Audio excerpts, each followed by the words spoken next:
Robert Francis. He's a QC and he chaired the public inquiry into the Mid Staffordshire scandal. Let's go to him now. He's there in our central London studios.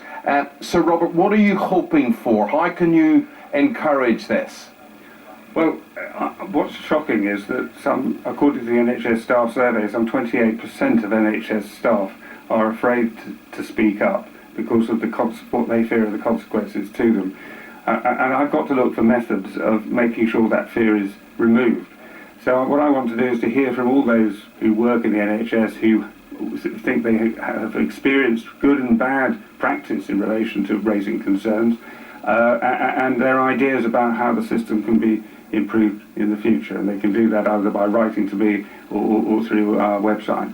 Very interesting you say they're good experiences as well, because so often we're used to this criticism and righting wrongs.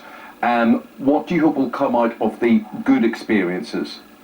Well, it seems to me that we need to find ways of ensuring that those to whom concerns are raised welcome that and do something about it. Because 44% of NHS staff feel that if they did raise a concern, nothing would happen as a result. So people will be much more willing, it seems to me, to raise a concern if they feel something will happen. And then they obviously need to be told about that. Now, sometimes it's very difficult to raise a concern because it's an implicit criticism of colleagues and problems of that nature. So I'd like to look for ways in which people can go, perhaps not to their direct line manager, or perhaps not even within their trust, but to somewhere else with more independence if things are getting really difficult. And how that can be done, obviously, is a bit complicated, but I certainly want to look at that sort of thing as well. And I mean, I appreciate you say there that people worry about nothing being done, so they think, what's the point of complaining or raising this point? But also, maybe even more importantly, people fear retribution. What can you do in terms of taking that fear away, that people won't lose their job or be denied promotion, for instance? Yeah.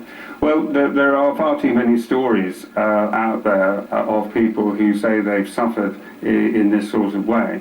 And we need to find a way of putting a stop to that. And I need to look at ways in which those who are responsible for unjustifiably arranging for people to be inconvenienced or demoted or lose their jobs to be held accountable for that. And I don't think that happens at the moment.